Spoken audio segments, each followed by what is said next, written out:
កំហុងដែលពិបាកមើលដឹងថាអូនឈឺតែមិនអើពើ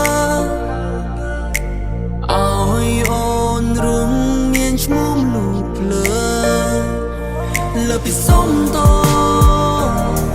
មកចង្រៃធ្វើបាបឆោមឆាយអូនរបួសទាំងចិត្តទាំងកាយแล้วบางไงก็អូនមិនស្ដាយលើពីសុំត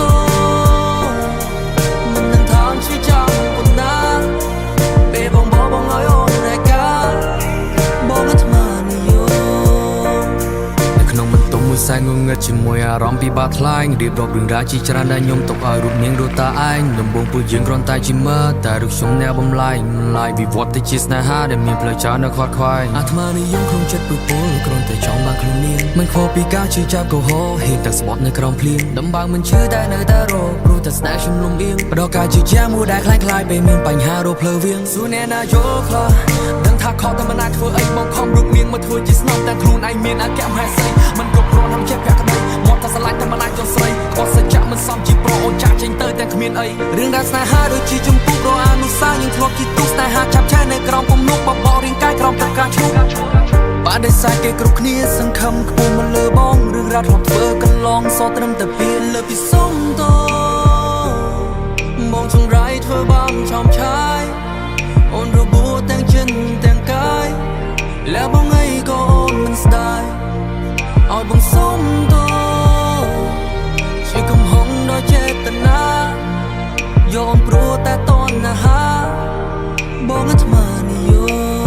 មបាបកម្មស្នេហ៍នេះតែធ្លាប់មករកបងហើយកែអីឡានបងអូនធ្លាប់ជីបងស្រមៃឃើញត្រានត្រៃនៅគ្រប់កន្លែងញូនបងព្រោះកាន់ដៃបងសំនឹងដៅអូនធ្លាប់បងសត្រឹមតែពីគូបាយធ្វើបាបមនុស្សស្រីដែលស្មោះកំហុសនេះវាធំនឹងថាមិនអាចលើកលែងអូនឈឺអូនចេញអូនយំអស់សម្រស់អកេតទៅយូរចង់ឈ្មោះស្អុយក្នុងសង្គមនឹកតែមិនដែលខរអូនសតមានីឲ្យបងសុំតដែលធ្វើឲ្យយើងយំឲ្យបងសុំតគឺបងអាត្មានិយមឲ្យបងសុំតរកកំហុសពីមុនលើពីសុំតពីប្រអាត្មានិយម